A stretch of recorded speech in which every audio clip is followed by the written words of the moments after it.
Hello, everyone. Welcome to your brand new podcast called In Your Shoes. This podcast is for you to learn more about new people and professions from around the world. I would like to take you on a journey to understand the life and times of a new person every 2 weeks and get a chance to get into their shoes to learn what they do, why they do, and how they do it. For our podcast listeners, could you kindly share a little bit about yourself, like where you come from and what do you do for a living? Hi Vivek, I'm Nistha. Thank you for inviting me to your podcast. I come from a small town in the north of India, and I have been living in Berlin for last 3 years, more than 3 years, and I work into food education. And what is food education? So food education is educating people how to cook their food, how to choose their ingredients, what should they know about their ingredients.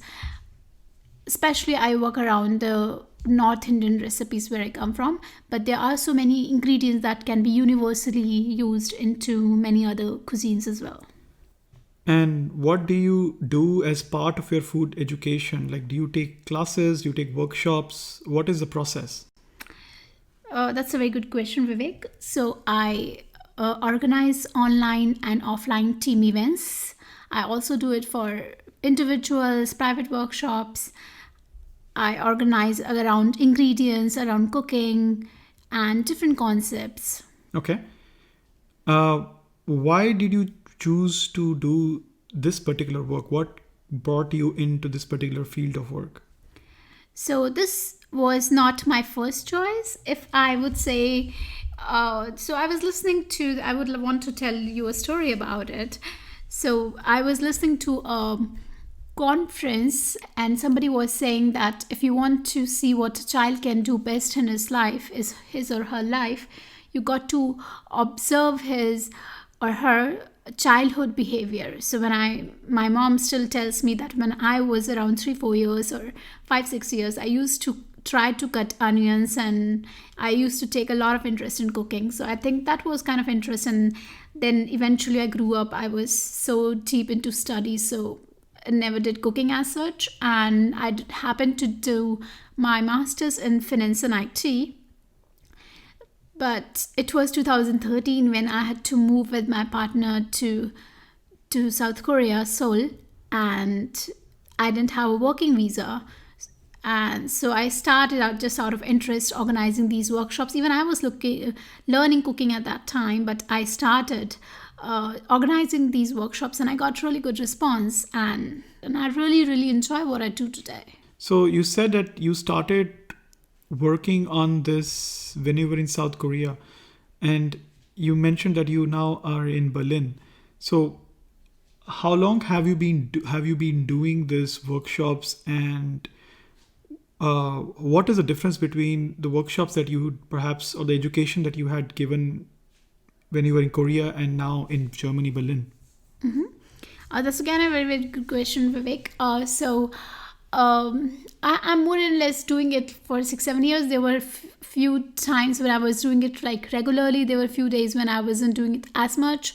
So more or less, it was around 6 7 years. But there has been a huge difference between what I used to do in Korea and what I do in business in Berlin today. So in Korea, it was just a hobby. I would do sometimes on the weekends, and it was just like a second thing to just keep me engaged. But now I have a registered business, and I do this work full time. So that's a huge difference. All right. And you mentioned that you specifically focus on North Indian cooking. Is that because you were raised in that part of India, or are you comfortable in that cuisine?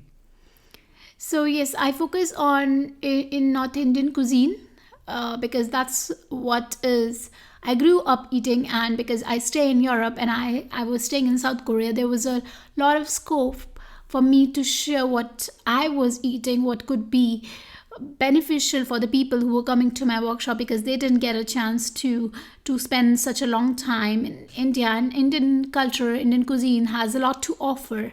So I think I found that there's a scope to to fill that gap of bringing the not the depth of the North Indian cuisine to Berlin, and also to now I'm doing it for all over the world. So there is a scope that I see. That's quite interesting, Nishtha. So, could you share your trajectory when you initially started working on this business back in Korea, and what was the initial struggles that you had to go through? So when I started in Korea, in fact, I was also new for cooking. Even I didn't know a lot of things. So my focus was to practice one recipe so many times that I become an expert in that. And that's a thing I still do. So I wouldn't say that I'm a best chef in the world, but I make sure whatever I'm teaching to people, I'm best in that. So I practice it a lot, and I get an expertise over the ingredients, over everything that I'll tell my people. So to do justice to them. So there have been struggles regarding like learning all this and approaching people, and because there are so many competitions that you see that people can learn from books, they can learn from YouTube. So why would they want to do it with you? So you have to kind of provide something that they are not getting there. So the experience, the culture, and the exchange, the food connection, everything, I learned that can help to combat all these struggles. All right, thank you for sharing that with our audience. So, Nishtha, as you shared that you never intended to get into this business because you were educated in a different domain, a different field. And now you have been an accomplished a business owner, or you run this business successfully in Berlin. What is a typical day in your life as you prepare, as you work on your business on a day-to-day basis? That's a really, really interesting question, Vivek. So first of all, because I work for myself, my days aren't that typical. Most of the days I get to schedule what I want to do. So I was reading a book called Chillpreneurship by Denise, and she was saying that it is always a good idea to batch your things, batch a kind of work. So when the days when I am in the kitchen and producing recipes, I would produce 4 or 5 recipes. On the day when I'm doing marketing, I will write so many mails and increase my network to people. On the days when I still do not have a control on when I'll do my workshop, because it is on the customer demand. So that is the kind of thing, when I have workshop, that is my full focus of the day. I schedule my everything around that. I want to do the best workshop because people are coming with a lot of expectations. So I want to give them the best time of their day. All right. And could you also share, like, in your day, what aspects of your business do you address, like preparation of your workshop, or perhaps networking with people and talking to customers? So can you also throw more light on the aspects of your business that you address and handle on a day-to-day basis? Yes. So because I'm the only one who works for my business, so I do pretty much everything. I do marketing. I do the content curation. I would do sales and recipe writing. I write blogs also. Somehow I landed up doing food photography, which is also a love. I really do a lot of food plating, food art. That's also kind of thing that I really like. I'm developing my interest into. So there's a lot that I would do, and there is always a lot of creativity involved in my work. How would you make interesting for the people who come? And there's a lot of time that I have to spend in customer interaction. So yeah, that's all part of my work. That's quite actually interesting. And I have a follow-up question to that. So I think because it's a business that you encountered and you found as a potential and opportunity for you, how did you go about finding out what you need to do as part of your business? Like, for example, you mentioned that you run workshops and you also write blogs, and you would also in food photography and writing recipes. So how do you decide what are the aspects you would like to include in your business? Like, would it be writing recipes? Would it be photographing food? What was your process to first identify this as part of the scope of work in your business? That's a really, really good question, Vivek. So, my always focus is I was reading, because I read a lot, I was reading a book by Rolf Tobili, The Art of Good Life. And he said that do not be in a arm length league, create a league of your own.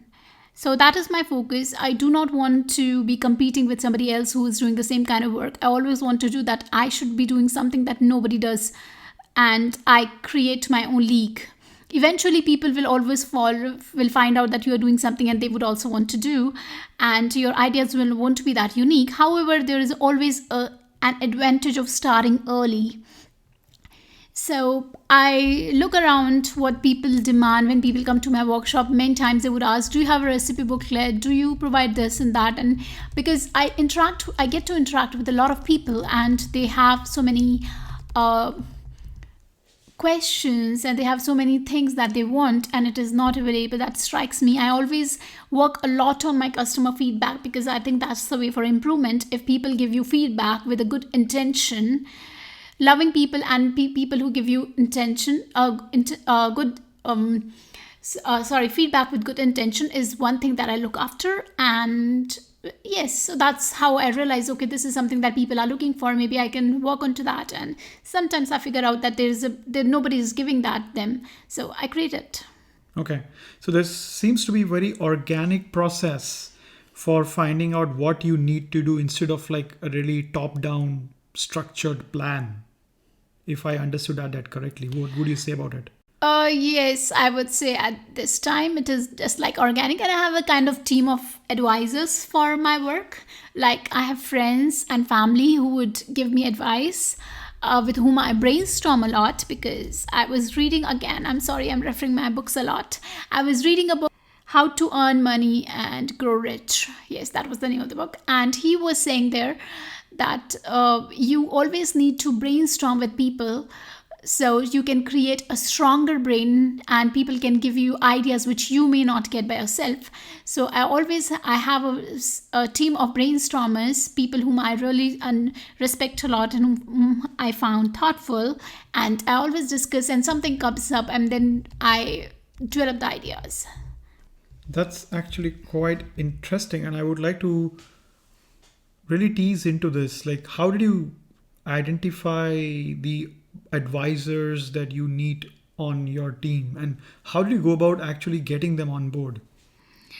So it wasn't that difficult, Vivek. It was just, they are just my friends, and I was always ask them, okay, this is something, and they would always take interest, because most of them are working for some organizations, so they have a lot of creativity, and which they do not get to apply in their everyday work. So they are always supportive, and they are my biggest cheerleaders. So whenever I do something and I get confused, I would ask my friends to kind of do brainstorming. I really, really enjoy the process of brainstorming and what I get out of that. So yeah, these are the people who always helped me, suggested me the right things, and with good intentions. So yeah, that wasn't that difficult. Super. I'm glad I did that. All right, thank you.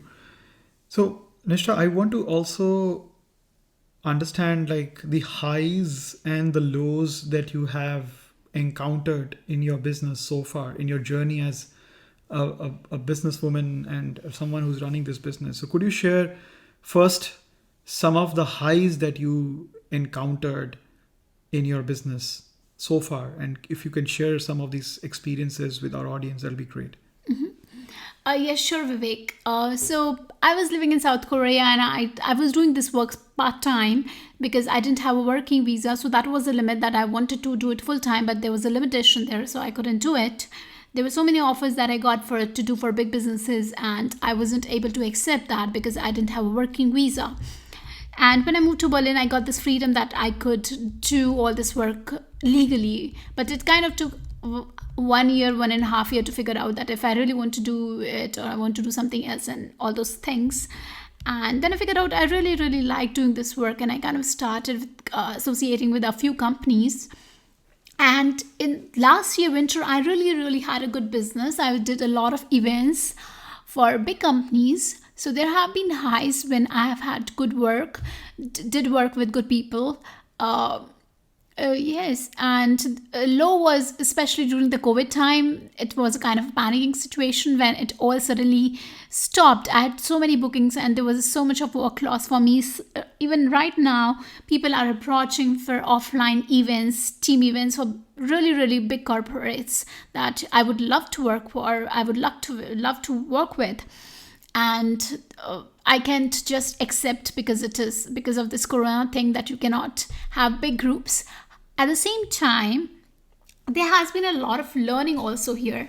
So I started doing this work on Airbnb. I started doing online events, and I got to meet the people from all over the world who who might have never come together in my offline events. So I think it has been journey, and yeah. So it seems like clouds and dark clouds have sometimes silver linings, as Oh, I see. definitely they do. Yeah. Can you share some of the workshops that you conduct today, and also just indicate like what happens in a workshop if someone joins in? What kind of workshop and what kind of experiences they would have? So it totally depends if they are coming online or they're coming offline. So when people come online, it is more like it has a limitation because it is totally dependent on what they have, what ingredients they have. And when we do offline, it is me who will arrange everything for them, and I will arrange a professional, really beautiful kitchen and a really classy world class setup. So when I do online, it is I have a little control, but when I do offline, I have the most of the control. When people want to decide the dates, I try my best to give them such a remarkable time that they're so happy and they want to come back. So can you share what kind of workshops do you do today, for example? I am doing ingredients based, where I explain about spices, which is kind of my main popular event worldwide, and I talk about spices in detail, and we get into depth of them, of each one of them, and you won't believe people grill me for with question and answer for 30 minutes. So that's really fun, interesting part of my work, that I get to brainstorm with people, talk to them and discuss ideas, and everybody brings their own culture. Something which is super simple for me is so strange for somebody else. Is This is a very interesting fact of my work. And when I do cooking workshops, I organize cooking workshops when we make curries, or sometimes we make breads and 3-course menus and raw cooking workshops. There's a lot of new concepts that I do, and my main focus is always that. So there is one thing I always try to separate myself. Like I told you that I am creating my own league. So my focus is mainly on ingredients base, and I do not want people to just take a paper and follow the recipe. I want them to feel that independence, that they can even cook without having a recipe, and which comes only when you understand what you are doing, why you are a certain thing. So I feel like the main part of my work is to give people a good experience and confidence that they can do whatever they want if they know certain things. That's actually really interesting. So, Nishta, for someone like you in this business, what do you think are the skills that you either had or you acquired to be able to practice this business, practice this profession continuously so far? So what was those skills that you think someone like you has to be able to practice this profession? That's a very good question, Vivek. I am pretty much sure that there are a few things that played in my favor. First is I really love talking to people because there is a lot of customer interaction. So I really like talking to people, and I'm very patient with them. because there are certain things that are so natural for you, but people would they wouldn't believe that this could be a thing. So there is a lot of patience that is required, which I think I have. And once I did my master's, I was teaching into a university. I was teaching finance and IT. And when I was in college and even in school, and teacher would ask who would want to explain a certain thing, I would raise my hands and I would simplify the thing. So it was kind of my passion to simplify things to people. When I was a child, I also was in my school breaks, I would teach other students. So it was kind of interesting for me to simplify. That was my main focus, to simplify things for people. So I really am a foodie. I really like to eat. I really like to cook. And so these are three things that kind of play. I love talking to people. That's a good thing because you are always interact to people. I'm patient because and I also have traveled like a lot of countries. And met people from everywhere. So I have also understanding and empathy for people from other culture. So that also helps. And my desire to simplify and my love for food. Thank you. So, Nishta, we want to take a segue to a different part of this conversation today. So, every profession and job has its own stereotypes. So, essentially, perceptions about that career or profession from outside, from people who are not in that business. So, from your view, from your point of view, and understanding and experience, what has been those stereotypes that you have encountered? So when I was doing finance and IT, and I won't to brag about it, but I was the gold medalist of my batch. And when I started doing these workshops back in Korea, whenever I would talk to my family, my extended family, most of them would say me that why you were such a brilliant student, why would you want to do it? And I'm like, the stereotype was that they would think that it was not a well-respected work. But I think it is very much a respected work because there is a lot of creativity that is involved. I am the owner of the work I do. I have associations with many good companies. I meet a lot of smart people. And I think this has everything that I want to do. And I think that was a stereotype that people would think that it is not a respected job and somebody who is smart should not do it. But I would negate that. Did you also encounter stereotypes about Indian food and the type of cuisine that you teach? Oh yes, that's definitely a lot. When I was staying in South Korea, most of the people had never been to India, and they would think that the food that they were serving in the restaurants was the real food, and that was a Korean version of the Indian food in Korea. A lot more sweet, and I don't know how it was. Like I really didn't like the food there, but when people came to my workshop, they would always tell me that that was the kind of food that they were expecting. And then when I came to Berlin, that is same thing happened, that there is a Berlin version of Indian cuisine, and people would think that was the real food, and I'm like, no, that's not. I'm teaching you the authentic that we make in India, what I grew up eating. And also something that it was a stereotype from my end. So when I started doing my workshops in Berlin, and because Berlin in Europe, and in Europe, food presentation means a lot. So I started doing workshops, and I was just presenting food normally, like how we do in India. We do not care a lot. We do not, generally, we do not spend a lot of efforts in plating our food. So a lot of people kind of complained, I would say, that I wasn't paying attention to the food decoration. When I got this feedback, I was kind of very, very rigid about this fact. Oh, because I thought my argument was, okay, this is how we do in India. We do not care for presentation. We just make good food and serve it in good porcelain, and that's all.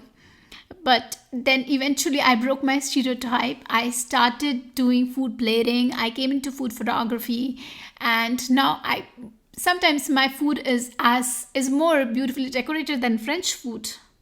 Thank you for sharing that.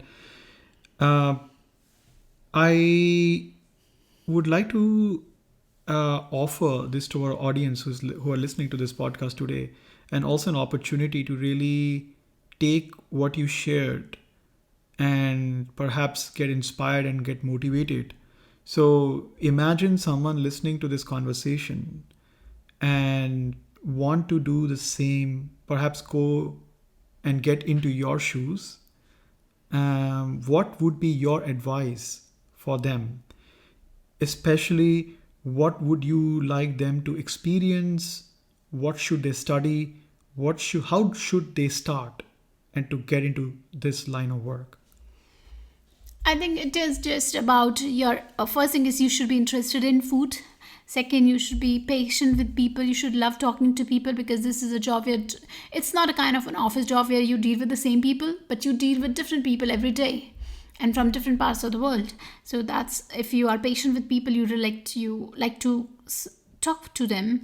And third is you have a passion to teach something. Like I think that's really required. All right. So, can you also share some of the books? I think you mentioned a lot of books as you were talking about your experiences, but books that you would like to recommend to other people. And this may not be just books, perhaps could be blogs or podcast or any form of content that you would like people to consume based on your recommendation. So are you talking about food or like It what? could be anything. It could be related to the work you do or something completely different. So I would recommend that they can read my blog more to understand to understanding my way. And so my blog is you can find I can give you the link of my blog. And also for books I read a lot of personal development books and I read a lot about food. Do you have any particular books or sources of information that you like and enjoy learning about food? I don't think there is one particular book that I can suggest because I kind of develop my own recipes. I see 100 recipes or more than that, and then I make my own recipe. So I do not follow somebody else's recipe. I just get the ideas, and that's how I want people that they do not need to follow my recipe. Just get an idea and go crazy. All right. So, are there books that have a really strong influence in how you think and how you think about your work so far?